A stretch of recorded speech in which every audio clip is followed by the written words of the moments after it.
नमस्कार, आप देख रहे हैं Devanagari India news. PM Modi के आबू रोड आगमन से पहले बीजेपी ने शहर में स्वच्छता अभियान का आगाज किया है। शहर के बस स्टैंड पर भाजपा प्रदेशाध्यक्ष सीपी जोशी के नेतृत्व में पदाधिकारी और कार्यकर्ताओं ने झाड़ू लेकर साफ सफाई की। साथ ही बीजेपी नेताओं ने लोगों को स्वच्छता का संकल्प भी दिलाया। वहीं प्रदेश अध्यक्ष सीपी जोशी ने मीडिया से बात की।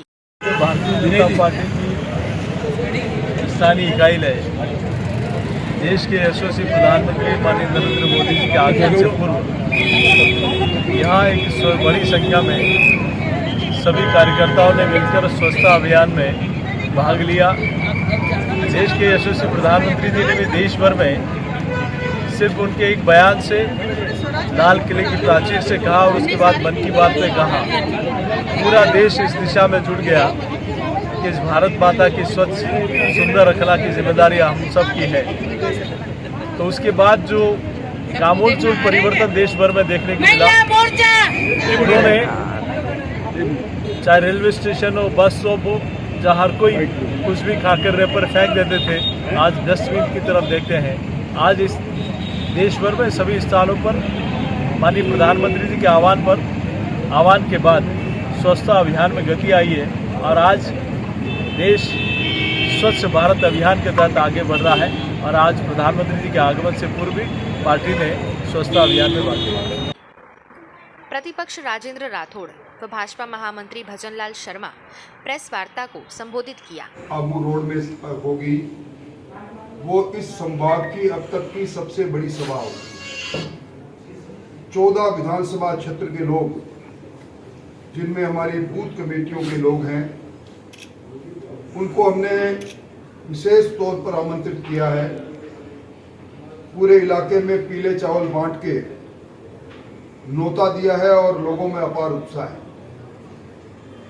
5000 से ज्यादा आदिवासी बहनें अपने आदिवासी परिधान में आएगी और ये पहली अनूठी सभा इस मायने से भी है कि इस सभा के पीछे कोई राजनीतिक हेतु नहीं, सिर्फ विश्व के सबसे लोकप्रिय नेता ने जब गुजरात के चुनाव कैंपेनिंग के बाद यहाँ से प्रस्थान कर रहे थे, तो हमने सिर्फ उनके प्रस्थान पर कुछ यहाँ के लोग उनसे संवाद कर पाए, इसकी छोटी सभा रखी थी। उस सभा के अंदर समय ज़्यादा होने पर उन्होंने कानून की पालना में उन्होंने कहा मैं फिर आऊँगा और वो फिर आए। मैं समझता हूँ कि इस सभा से निश्चित तौर पर राजस्थान के अंदर जन समूह और भारतीय जनता पार्टी के विचारों को रखने वाले कार्यकर्ता में अपूर्व उत्साह आएगा। पिछले 4.5 वर्षों से जो सरकार चल रही है, जिस सरकार का अंतर्विरोध अब सड़क पर आ गया, पूर्व उप मुख्यमंत्री और कांग्रेस के पूर्व प्रदेश अध्यक्ष ने अब 11 मई से राजस्थान लोक सेवा आयोग के सामने से अपनी जन संघर्ष यात्रा प्रारंभ करने की आज घोषणा की है। मेरी राय में जन संघर्ष यात्रा का नाम अगर कांग्रेस संघर्ष यात्रा हो जाए तो ज्यादा ठीक है। आरोप प्रत्यारोप की राजनीति दो लोगों के बीच में लगातार 4.5 वर्षों से चलती रही। राजस्थान के संसदीय इतिहास के अंदर हमारी सुदृढ़ परंपरा रही है आपस के भाषा के उपयोग में। कई नए शब्द निकल कर आए, कभी नकारा शब्द, कभी निर्लज शब्द, कभी गद्दार शब्द। और 2 भागों में सरकार, पहली सरकार जो आपस के अंतर्विरोध के कारण से 2 खेमों में 5 सितारा होटलों में 34 दिन तक अलग अलग स्थान पर कैद रही।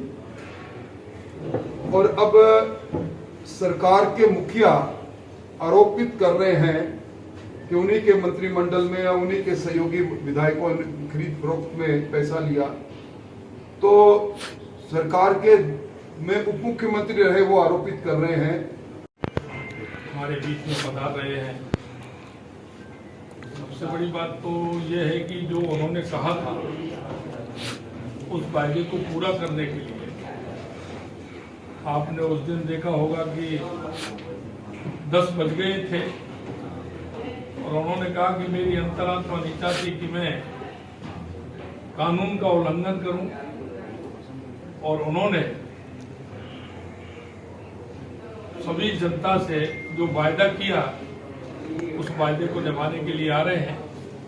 मैं सिर्फ व्यवस्थाओं के बारे में आपको बताना चाहता हूं कि हमारे 3 पांडा 130 बाई लगभग 650 के पांडाल हमारे बने हैं, लेकिन उनसे हमारी स्थान कम पड़ रहा था, तो हमने बाउंड्री के बाहर भी बड़ा स्थान एक हमने पाइप पांडाल लगा करके बनाया है।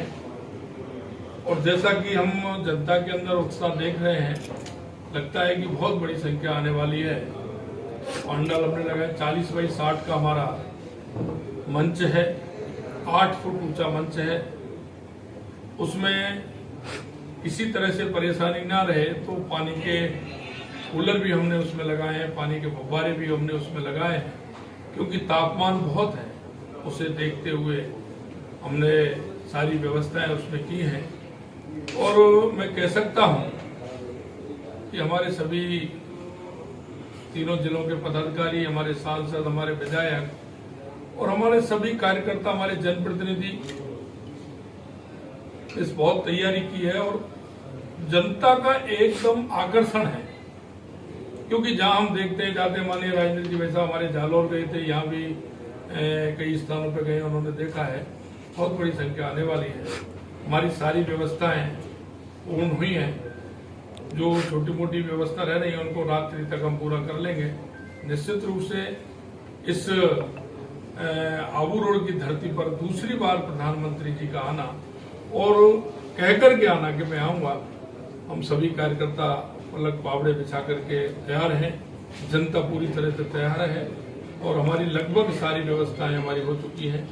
हमने मीडिया को भी स्थान दिया है, प्रिंट मीडिया को भी स्थान दिया है, इलेक्ट्रॉनिक मीडिया को भी स्थान दिया है। महिलाओं को बैठने की अलग व्यवस्था की है, पुरुषों को बैठने के लिए व्यवस्था की है, कुछ प्रमुख कार्यकर्ताओं को आगे बैठने की हमने व्यवस्था की है। हमने ये सोचा है कि हमारी जो जनता है उसको किसी तरह से कोई परेशानी नहीं हो, उसको हमने पूरा